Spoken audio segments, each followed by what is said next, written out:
नौजवान जब कोई हो जाता है तो उसकी सोचें जवान हो जाती हैं। नौजवानों से माजरत के साथ नबी पाक अलैहिस्सलाम ने नौजवानों की हुकूमत से पनाह मांगी।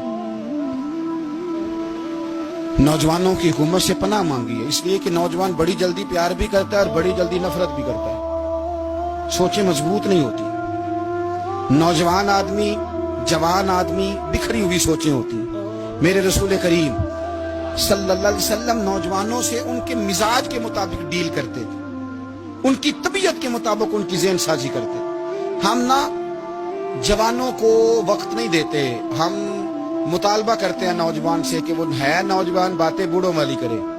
अगर जवानी में बूढ़ों वाली बातें करे तो फिर तो शेख सादी कहते हैं सारे बूढ़े छोड़ के उस नौजवान के पास बैठो, उसके पास फैज ज्यादा है।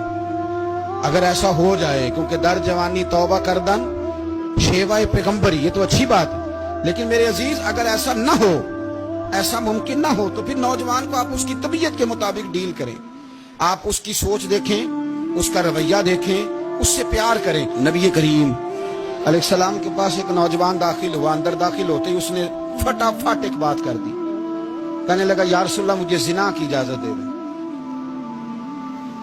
मेरे जज्बात बहुत भटक गए, मैं रोक नहीं सकता।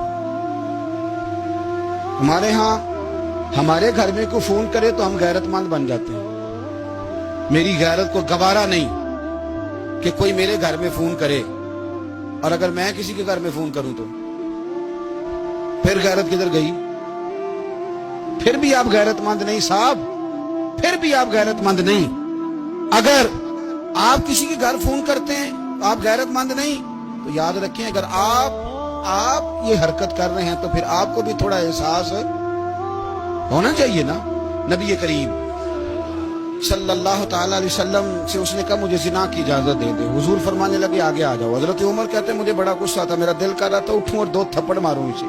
तो तरीका है बात करने का। हुजूर ने बुलाया, पास बिठाया, थपकी दी। फरमाया एक बात तो बता, तेरे सवाल का जवाब फिर देता हूं, एक बात तो बता। या रसूल अल्लाह सल्लल्लाहु अलैहि वसल्लम इरशाद फरमाइए। हुजूर फरमाने लगे तू पसंद करता है कि तेरी बहन के साथ कोई जिना करे? पसंद करता है तू कि तेरी बहन के साथ कोई जिना करे? कहने लगा हुजूर मैं बात भी सुनना पसंद नहीं करता। तेरी बेटी के साथ? कहने लगा हुजूर जुबान उसकी खींच लूंगा जो ये बात करेगा। कहा तेरी माँ, तेरी फूफी, खाला का? हुजूर खबरदार, किसी बंदे को मैं इजाजत नहीं दूंगा। रसूल करीम फरमाने लगे जिससे तू जिना की इजाजत मांग रहा है वो भी तो किसी की बहन है ना, वो भी तो किसी की बेटी है। जो गैरत, जो हमीयत ये अपने घर के बारे में आती है वो दूसरे के बारे में क्यों नहीं आती? जब नबी करीम ने उस नौजवान को उसके मिजाज के मुताबिक समझाया तो उसकी आंखों में आंसू आ गए। अर्ज करने लगा या रसूल अल्लाह सल्लल्लाहु ताला अलैहि वसल्लम, हुजूर जिना की इरादा तो एक तरफ, आज के बाद मेरी जुबान पर इसका नाम भी नहीं आएगा। आप सामने वाले की नफ्सियात को देखें, आप अपने मूड में ना रहें। मुझे बड़ी अच्छी तरह याद है एक दफा ना मस्जिद में एक बच्चे ने ना आधी बाजुओं की शर्ट पहन के नमाज पढ़ी। एक बाबा जी ने उनको ना मना किया, कहते पूरा कपड़े पा के आया कर, पता नहीं तुम्हें?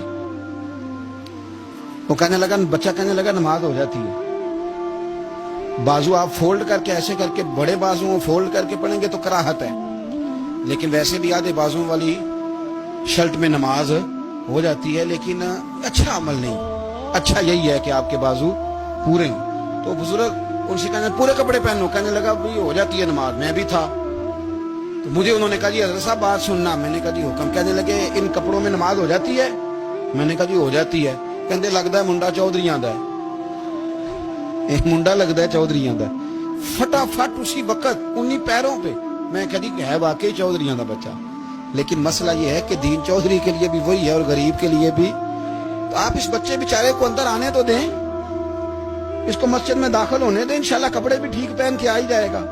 लेकिन हमने तो ज़हन बना लिया है कि हमने अपनी मर्जी के मुताबिक लोगों को काबू करना है। हम लोगों की ज़हन के मुताबिक उतरने को तैयार नहीं, बस सारे मेरे मुताबिक चलें। ये तो बात को पेशवा करेगा, मुक्तदा करेगा, वो भी समझाएगा।